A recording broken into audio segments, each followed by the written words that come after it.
Subscribe Muhammad Amjad Nadwi, Indian Islamic scholar.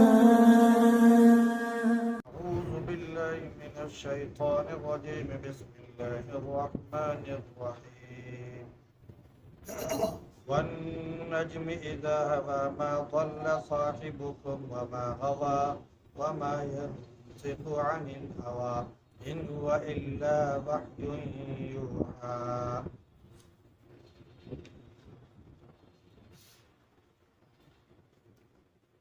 والنجم إذا هوى قسم ہے تارے کی جب وہ گرے. تمہارے رفیق نہ بہتے ہوئے ہیں اور نہ بے راہ ہے. وہ اپنے نفس کی خواہش سے کچھ نہیں بولتے. یہ تو ایک حکم ہے، وحی ہے جو ان کی طرف بھیجی جاتی ہے.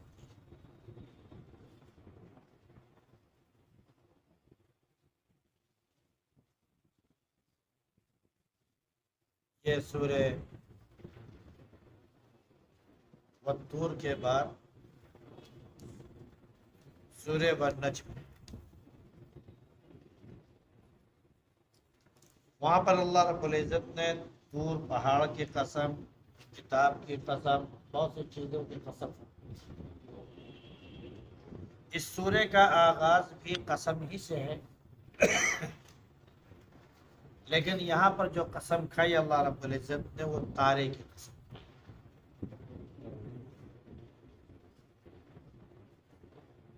والنجم اذا ہوا، یہ خاص قسم کا تارہ ہے، ستارہ ہے،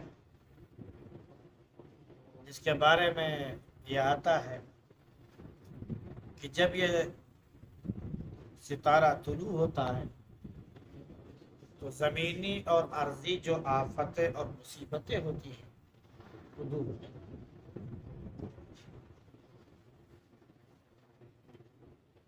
یا پھر دور اگر نہیں ہوئی وہ کم ہو جاتی ہے، ہلکی پڑ جاتی ہے، بخار.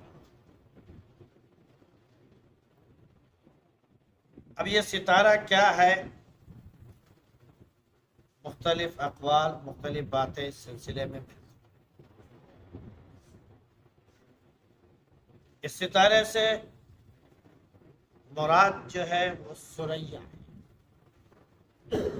جو ایک بلندی پر ستارہ ہے، بہت چمکدار ہوتا ہے، اور غالباً یہ تقریباً صبح کے وقت میں،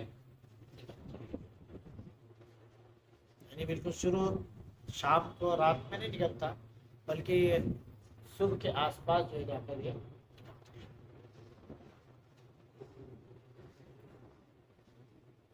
تو یہ ستارہ وہ ہے.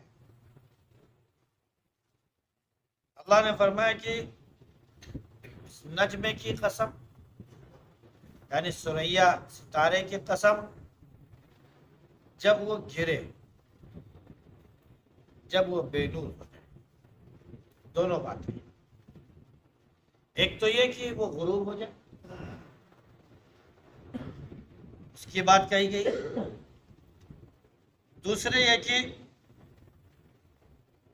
قیامت کے دن آسمان پھٹ جائے گا اور ستارے بھی بے نور ہو جائیں گے، اور سارے ستارے بکھر جائیں گے اور گر جائیں گے.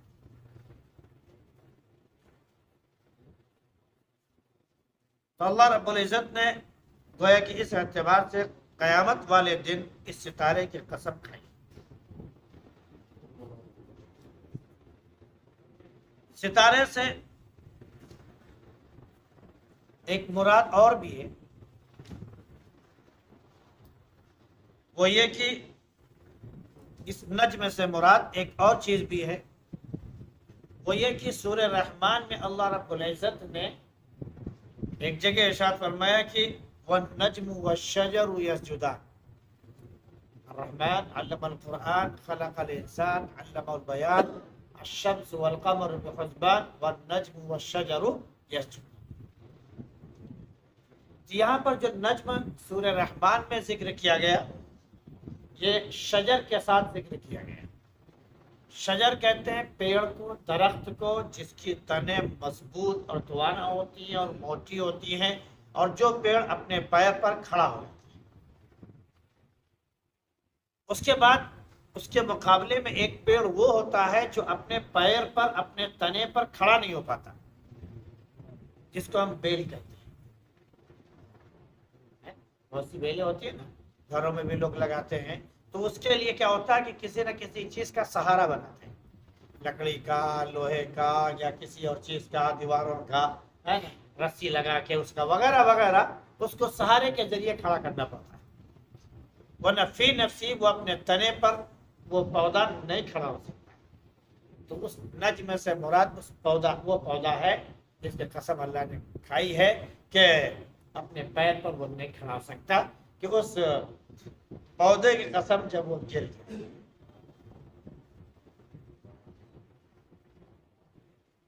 اور اگر اس کو تھوڑا سا آگے وسعت دیکھتے ہوئے بعض مفسرین کی رائے لی جائے تو انہوں نے کہا ہے کہ نجم سے مراد رسول کریم صلی اللہ علیہ وسلم کی ذات اقدس، کیونکہ قرآن میں جگہ جگہ آپ کو مختلف ناموں سے پکارا گیا ہے. آپ سورہ والشمس والضحیٰ پڑھتے ہیں، والقمر اذا طلاها وغیرہ پڑھتے ہیں، تو آپ پڑھتے ہیں کہ والشمس والضحیٰ، سورج کی قسم اور اس کی روشنی کی قسم جب وہ دوپہر میں چمک رہا.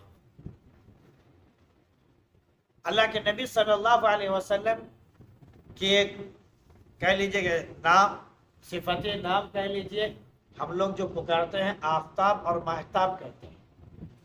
آفتاب سے مراد سورج اور ماہتاب سے مراد چاند. تو بعض لوگوں نے سیرت کی کتاب لکھی، آفتاب عالم، دنیا کا سورج اللہ کے نبی صلی اللہ علیہ وسلم کو قرار دیا. تو بعض مفسرین نے والشمس سے مراد نبی کریم صلی اللہ علیہ وسلم کی ذات لی ہے کہ آپ سورج دنیا کے لیے، آپ کی ذات سے پوری دنیا میں کیا ہوئی؟ روشنی پھیلی، تو آپ سورج ہوئے. اسی طرح آپ کو کہیں پر چاند بھی کہا گیا. اللہ کے نبی صلی اللہ علیہ وسلم کے بال اتنے گھنے، کالے، گھنگریالے تھے، سمجھ رہے نہیں، کہ دیکھنے میں بڑے خوشنما اور خوبصورت ہوتے تھے. ویسے بال صحابہ کہتے ہیں کہ جلدی کسی کا نہیں ہے. صحابہ نے جو اللہ کے نبی صلی اللہ علیہ وسلم کی خوبیاں بیان کی اور آپ کے چہرے کا جو نقشہ اور خط و خال کھینچا، ویسے عجیب عجیب الفاظ میں کھینچے ہیں کہ آج جو ہے وہ الفاظ سن کر ہم لوگ دنگ رہ جاتے ہیں کہ جب یہ آج کی ٹیکنالوجی نہیں تھی جو ہمارے کلام کو، ہمارے لفظوں کو محفوظ کر سکے، ان کے الفاظ کیسے محفوظ رہے اور آج تک محفوظ ہے. حدیث میں وہ چیز کا ذکر ہے. تو صحابہ نے، بعض مفسرین نے کہا کہ قرآن میں ایک جگہ قسم کھائی گئی کہ واللیل اذا یغشا، رات کی قسم جب وہ چھا جائے، جب وہ پھیل جائے. اللہ کے نبی صلی اللہ علیہ وسلم کے بال اتنے کالے گھنگریالے تھے کہ جب وہ لہراتے تھے تو اتنا حسین منظر، خوبصورت منظر ہوتا تھا کہ آدمی دیکھے تو دیکھتا رہے. تو اللہ نے کہا کہ واللیل اذا یغشا، ہمارے نبی کے زلفوں کی قسم جب وہ لہرا جائے. تو مختلف اعتبار سے قسم کھائی. تو ویسے یہاں پر والنجم اذا ہوا، ستاروں میں سب سے بلند ستارہ ثریا ہوتا ہے. نبیوں میں سب سے بلند نبی ہمارے نبی، دنیا کے تمام انسانوں میں سب سے مقدس ہمارے نبی، اللہ کے سب سے چہیتے اور محبوب بندے ہمارے نبی. اور جنت میں سب سے اعلیٰ مقام کس کا؟ ہمارے نبی حضور پاک علیہ الصلوۃ والسلام کا. تو اللہ نے فرمایا والنجم اذا ہوا، سب سے بلند ستارے کی قسم. تو اگر یہ بھی لے لیں کوئی حرج نہیں ہے. کیونکہ بہت سی جگہ آپ کو چاند مہتاب اور کیا بولتے ہیں کہ ستارہ سب کے اعتبار سے آپ کو کہا گیا، پر اگر کہا گیا تو کوئی وہ نہیں، کیونکہ آگے پھر صاف طور پر کہہ دیا گیا نا ما ضل صاحبکم وما غوا، یہ جو تمہارے رفیق ہیں، یہ تمہارے دوست جو ہیں، یہ تمہارے درمیان نبوت کا اعلان کرنے والے ہمارے حبیب ہیں، جن کو تم غلط کہتے ہو، بے راہ کہتے ہو اور بھٹکا ہوا انسان کہتے ہو، بے دین کہتے ہو، سن لو نہ وہ بے دین ہے، نہ وہ گمراہ ہوئے ہیں، نہ وہ راستے پہ بھٹکے ہیں۔ ما ضل صاحبکم وما غوا۔ اللہ نے تو اپنے حبیب صلی اللہ علیہ وسلم کی تو ایسی حفاظت کی کہ بچپن سے لے کر نبوت سے پہلے تک کی زندگی اگر دیکھی جائے تو کہیں پر بے راہ روی نظر ہی نہیں، کہیں پر نظر نہیں۔ اللہ کے نبی صلی اللہ علیہ وسلم جب پیدا ہوئے تو تمام بادشاہوں کے ایوان میں جو کنگورے لگے ہوئے تھے، جو چھالا اور کیا بولتے ہیں بڑے بڑے وہ جو لگتے ہیں، وہ سب چیزیں جو چمک رہی ہوتی ہیں اور زینت بخشتی ہیں، وہ کنگورے سارے کے سارے کیا ہوئے؟ گر گئے۔ خود آپ کی ماں بی بی آمنہ کہتی ہیں کہ جب نبی کریم صلی اللہ علیہ وسلم ہمارے پیٹ میں آئے، تشریف لائے، تو ہم نے ایک چیز یہ دیکھی کہ اس سے پہلے ان کے والد کے پیشانی پر ایک قسم کے خاص چیز چمکتی تھی، ایک نور چمکتا تھا ایک خاص جگہ پر۔ آپ کے پیٹ میں تشریف لانے کے بعد ان کے پیشانی سے وہ نور چلا گیا، اور مجھے لگا کہ وہ نور جو ہے ہمارے پیٹ میں آ گیا، اور جب آپ پیدا ہوئے تو پورا گھر کیا ہوا؟ وَالنَّجْمِ إِذَا هَوَىٰ، اس ستارے کی قسم جب وہ نیچے آیا، سمجھ رہے نہیں؟ تو مراد کون ہے؟ نبی کریم صلی اللہ علیہ وسلم۔ تو وہ آپ بچپن میں دیکھیے، آپ چھوٹے تھے، ایک چھوٹا بچہ جیسے بھوکا ہوتا ہے اسے ماں دودھ پلاتی ہے، اور جب تک اس کا پیٹ نہیں بھر جاتا وہ ماں کی چھاتی سے منہ نہیں آتا۔ نبی کریم صلی اللہ علیہ وسلم کی ذات کیسی تھی کہ آپ دودھ پیتے بچے تھے، ننھے سے معصوم ماں کا دودھ پی رہے تھے، دائی حلیمہ کا دودھ پی رہے تھے، اور دائی حلیمہ کی ایک بیٹی بھی تھی جو اسی عمر بھی تھی لمسم، وہ بھی دودھ پی رہی تھی۔ اللہ کے نبی صلی اللہ علیہ وسلم جب دودھ پیتے تھے تو اپنی بہن کا حصہ چھوڑ دیا کرتے تھے، پورا دودھ نہیں پیتے تھے۔ آپ صلی اللہ علیہ وسلم بڑے ہوئے تو جب کھیل تماشے شروع ہوئے، لوگوں نے کہا چلو میلے میں چلیں گے، یہ کریں گے وہ کریں گے۔ اللہ رب العزت نے آپ کے اوپر ایسی نیند طاری کی کہ کھیل تماشا نمائش سب کچھ ختم ہو گیا، تب آپ کی نیند پوری۔ گھر والے لے جانا چاہتے تھے، آپ سو گئے تو انہوں نے کہا نہیں بچہ سو گیا، سونے دو۔ اللہ نے محفوظ کی میلے ٹھیلوں سے۔ اللہ کے نبی صلی اللہ علیہ وسلم اور بڑے ہوتے ہیں، کعبے کی تعمیر شروع ہوتی ہے، آپ جو ہے اپنے کندھے پر، جیسے تمام بچے کرتے ہیں، کعبے کی تعمیر شروع ہو رہی ہے تو آپ بھی پتھر اپنے کندھے پر ڈھو ڈھو کر لاتے اور وہاں پر جمع کرتے تھے۔ آپ کے گھر والوں نے، دادا وغیرہ نے دیکھا کہ بچہ محنت کر رہا ہے، کہیں ایسا نہ ہو کہ اس کا کندھا چھل جائے، آپ کی لنگی اتار کے کندھے پر رکھی، آپ کو بے ہوش ہو گر پڑ ہمارے شرم، پھر سے آپ کو لنگی پہنا دی۔ یعنی اللہ رب العزت کو یہ بھی نہیں پسند تھا میرے حبیب کو کوئی اس حال میں بھی دیکھے۔ اللہ نے وہاں بھی حفاظت فرمائی۔ آپ 25 سال کے ہوتے ہیں تو بڑے بڑے سردار موجود ہیں، کعبے میں حجر اسود کو رکھنے کے لیے تمام قبیلے آپس میں جھگڑتے ہیں اور خون کا تشت لاتے ہیں، خون سے بھرا ہوا پیالہ، تشت یا ڈونگا لاتے ہیں، اس میں اپنا ہاتھ ڈبو ڈبو کر قسم کھاتے ہیں۔ جب اللہ کی قسم کھا کر کہتے ہیں، خدا کی قسم کھا کر کہتے ہیں، معبودوں کی قسم کھا کر کہتے ہیں کہ حجر اسود تو اس کے مقام پر ہم رکھیں گے، ہمارا قبیلہ رکھے گا، ورنہ ہم جو کیا بولتے ہیں کہ تلواروں سے لڑتے ہوئے اپنی جان گنوا دیں گے، لیکن کسی کو یہ سعادت حاصل نہیں ہونی تھی۔ ہر قبیل نے قسم کھائی، تو آپس میں یہ طے ہوا کہ بھائی ایسا ہے کہ لڑنے سے بہتر یہ ہے کہ ہم لوگ ایک معاہدہ کر لیں کہ جو سب سے پہلے کعبے میں آج صبح میں داخل ہوگا اس کو ہم لوگ ایک فیصل مان لیں، اپنا حاکم بنا لیں، وہ جو فیصلہ کرے اس پر ہم سب راضی ہو جائیں۔ ہم میں سے جو حاکم بنتا ہے وہ جب فیصلہ کرتا ہے تو اپنے عزیزوں اور رشتہ داروں کو سب سے اوپر رکھتا ہے۔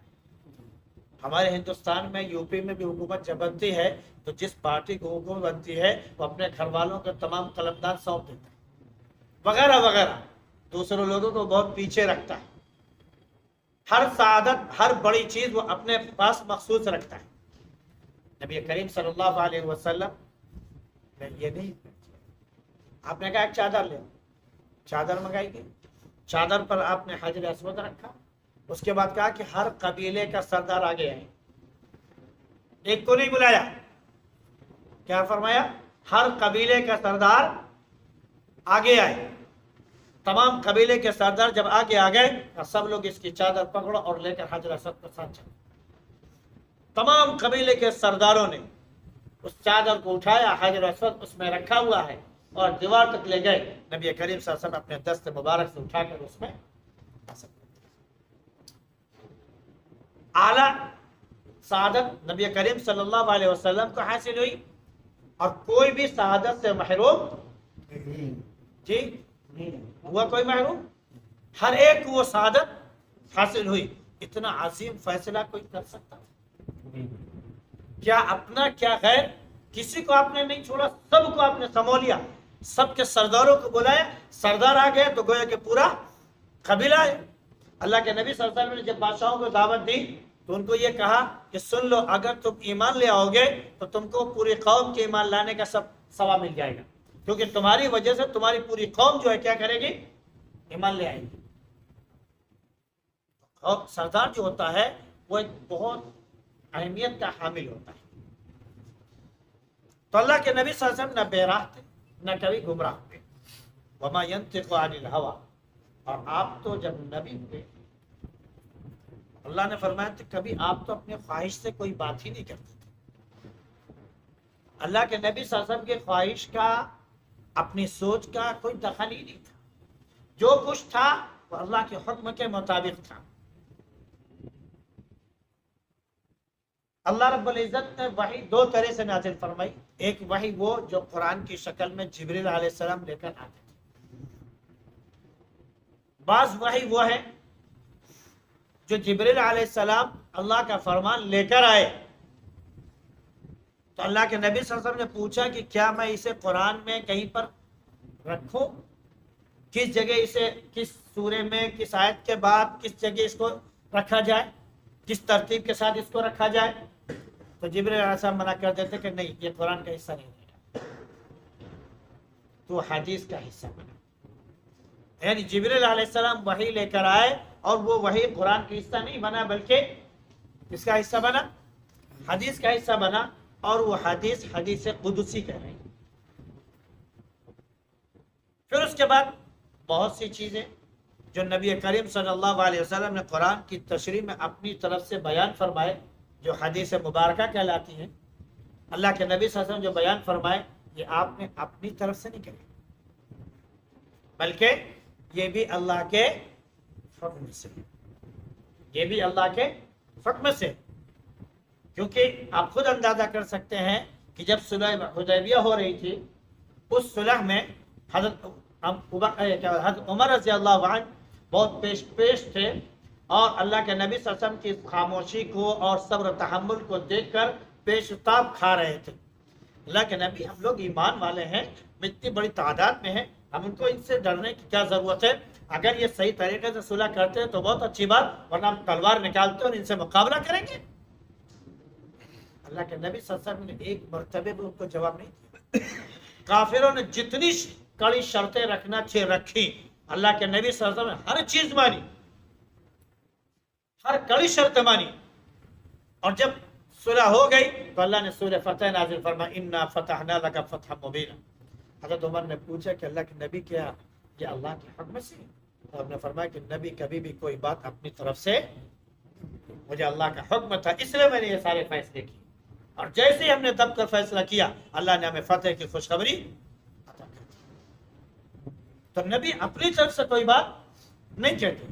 حضرت اما عائشہ رضی اللہ عنہ کے اوپر بہتان لگا، الزام لگا، اگر اللہ کے نبی صلی اللہ علیہ وسلم چاہتے تو فیصلہ کر دیتے، چاہتے تو بیوی کو طلاق بھی دے دیتے، اور چاہتے تو جو چاہتے آپ وہ فیصلہ کر دیتے، لیکن 1 مہینے تک مسلسل نبی کریم صلی اللہ علیہ وسلم نے خاموشی اختیار کی، 1 مہینے مسلسل خاموشی اختیار کی، لوگوں سے حالات بھی دریافت کرتے رہے۔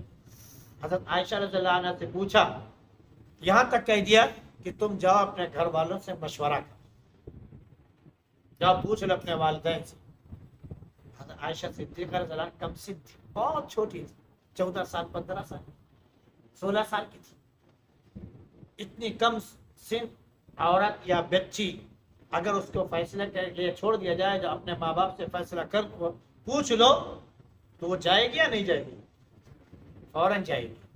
آج شوہر کہہ دیتا ہے، ذرا سے کوئی بات ہو جاتی ہے تو فوراً ماں باپ کو فون کرتے ہیں، کھٹکھٹاتے ہیں، اور دونوں طرف سے انبن شروع ہو جاتی ہے۔ عائشہ صدیقہ رضی اللہ عنہ نے کہا کہ اللہ کے نبی آپ ہم سے پوچھ رہے ہیں اور یہ کہہ رہے ہیں کہ اپنے ماں باپ سے اس کے بارے میں جا کے پوچھ لیجئے، مشورہ کر لیجئے۔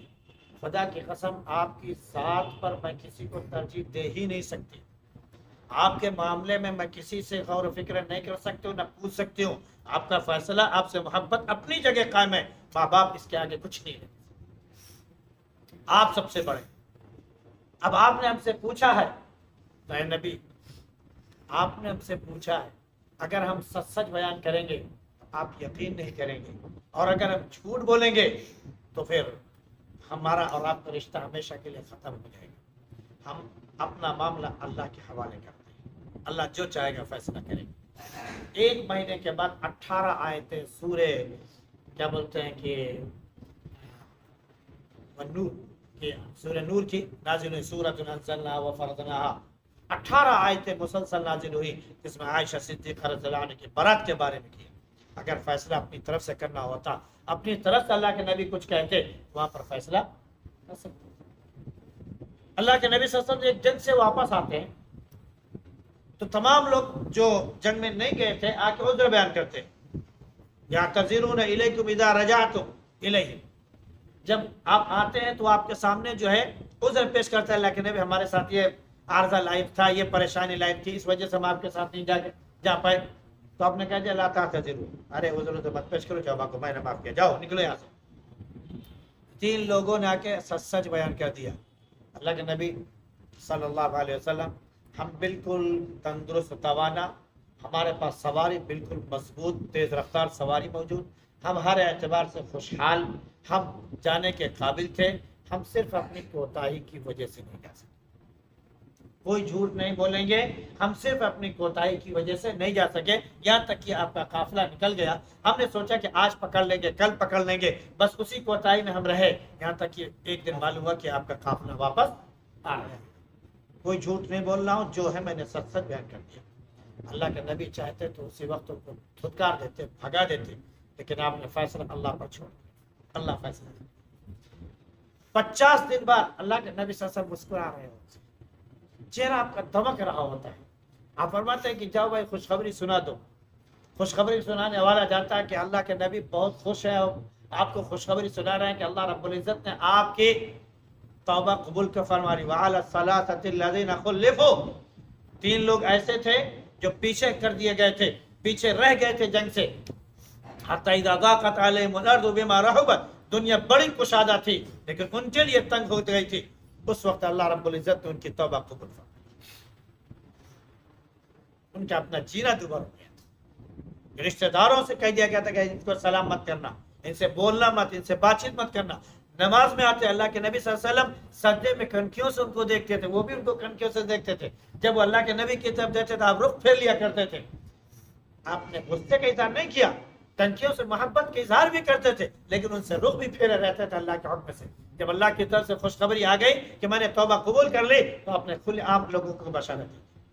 وما ينطق عن الهوى، نبی کریم صلی اللہ علیہ وسلم کوئی بات اپنی طرف سے یہ دلیلیں جو میں نے دی ہیں اس لیے دی کہ ما ینطق عن الہوی، جو یہ کافر کہا کرتے تھے ارے یہ جاتے ہیں پہاڑوں میں بیٹھتے ہیں وہاں جپتے ہیں نام، ادھر ادھر کی چیزیں وہاں لوگوں سے سیکھتے ہیں، وہ فلاں آدمی کوئی ہے، وہ غلام ہے، وہ فلاں ہے، اس سے یہ سیکھ کر آتے ہیں، پھر ہمارے سامنے یہ شاعرانہ گفتگو کرتے ہیں۔ تو اللہ نے فرمایا کہ کہہ دو ما ینطق عن الہوی، یہ کلام جو نازل ہو رہا ہے یہ نبی اپنی طرف سے نہیں کہتے، ان هو الا وحی یوحی، نبی کی زبان سے جو لفظ بھی نکل رہا ہے ہر ایک لفظ وحی، کیا ہے؟ وحی، کوئی بھی بات آپ کی ایسی نہیں۔ اللہ کے نبی صلی اللہ علیہ وسلم جب نبی ہوئے تو شروع میں آپ نے لوگوں کو بہت سی ہر بات لکھنے سے منع کر دیا تھا، لیکن پھر آپ نے کچھ دنوں بعد آپ نے جلوت کی اور خلوت کی تمام باتیں لکھنے کا حکم دے دیا، اسی لیے آپ کی خلوت کی باتیں بھی لکھی گئی ہیں، آپ کی جلوت کی اور تمام لوگوں کے سامنے جو آپ نے بیان فرمایا اس کی بھی باتیں لکھی گئی ہیں۔ حضرت عائشہ صدیقہ رضی اللہ عنہ کا بھی بیان کرتی ہے اللہ کے نبی صلی اللہ علیہ وسلم میرے ساتھ لحاف میں لیٹے ہوئے تھے تو وحی نازل ہوئی۔ کوئی عورت ہے جو جگر کے ساتھ تمام لوگوں کے سامنے آ کے کہہ دے کہ میرے شوہر میرے ساتھ بستر میں لیٹے ہوئے تھے، ایسے ہوا تھا؟ ہر آدمی جانتا ہے کہ میاں بیوی کے تعلقات کیا ہے، لیکن اللہ رب العزت کا حکم ہے کہ اندرون خانہ میاں بیوی کے جو معاملات ہیں وہ اندرون خانہ ہی رہنے چاہیے، باہر نہیں آنے چاہیے۔ بند دروازے میں تم نے جیسی زندگی گزاری ہے، آپس میں جیسے معاملات تم نے اختیار کیے ہیں وہ وہی تک ایک دوسرے تک محدود ہونے چاہیے، باہر نہیں آنا چاہیے۔ تم شوہر کی برائی کرو، شوہر تمہاری برائی کرے، تم شوہر کے بارے میں بیان کرو، شوہر تمہارے بارے میں بیان کرے، کوئی چیز وہ عمل جو اندر تمہارا ہوا ہے کوئی بھی عمل باہر نہیں آنا چاہیے۔ ہم عائشہ کہتی ہیں کہ اللہ کے نبی ہمارے ساتھ لحاف میں لیٹے ہوئے تھے، آپ کے اوپر وحی نازل ہوئی اور ایسی ایسی کیفیت آپ کے اوپر تاری ہوئی تھی۔ کبھی بیان کرتے ہیں کہ ہم ایک ساتھ لیٹے ہوئے تھے، اللہ کے نبی صلی اللہ علیہ وسلم جو وقت ہوا جب تہجد کا تو آپ اٹھے اور آپ نے تہجد پڑھنا شروع کر دیا، اور ہم لیٹے ہوئے تو سو رہے تھے، اور نماز کے وقت میں آپ نے کیا کیا کہ ہمارے پیر کو ہلکا سے اشارہ کیا، ہم سجدہ کرنے جا رہے ہیں، پیر کر رہے ہیں، ہم لیٹے ہوئے ہیں، اللہ کے نبی تہجد پڑھ رہے ہیں۔ کون ہے جو اس طرح بیان کر سکے؟ ہر جلوت ہر خلوت کے بعد اللہ کے نبی صلی اللہ علیہ وسلم نے بیان کرنے کا حکم دیا۔ کسی کی ذات ایسی نہیں ہوتی جو بیان کی جا سکے، لیکن اللہ کے نبی کا ہر عمل بیان کیا گیا ہے، ہر کام بیان کیا گیا ہے، ہر گفتگو بیان کی گئی ہے۔ آپ نے تنہائی میں اپنے بیویوں سے جو بات کی وہ بھی ذکر کی گئی، اور آپ نے جو لوگوں کے سامنے جو بیان کیا وہ بھی ذکر کیے گئے۔ تمام قسم کی چیزوں کا نام احادیث مبارکہ ہے جو آج ہمارے سامنے موجود ہے۔ 23 سال کے عرصے میں کیا اللہ کے نبی صلی اللہ علیہ وسلم نے چند باتیں کہی؟ حضرت عائشہ صدیقہ رضی اللہ عنہ سے کسی نے پوچھا کہ آپ کی سیرت کیا ہے؟ کہا نخلق القرآن، تم قرآن کریم پڑھ لو، اللہ کے نبی کی سیرت خود بخود پڑھ لو گے۔ قرآن نے ہر چیز بیان کر دی۔ ما ینطق عن الہوی، جو آپ نے عمل کیا صحابہ نے بیان کیا، جو آپ نے اپنی زبان اقدس سے الفاظ ادا فرمائے، جو آپ نے لوگوں کو حکم دیا یا لوگوں نے آپ سے پوچھا آپ نے اس میں خاموشی اختیار کی، یہ تمام قسم کی چیزیں شریعت میں داخل ہیں، وہ وحی کی۔ اللہ رب العزت ہمیں اپنے حبیب کے تمام باتوں پر کما حق و یقین کی توفیق نصیب۔ سبحان اللہ بحمدہ، سبحانک اللہم وبحمدک، ونشہد ان لا الہ الا انت، نستغفرک۔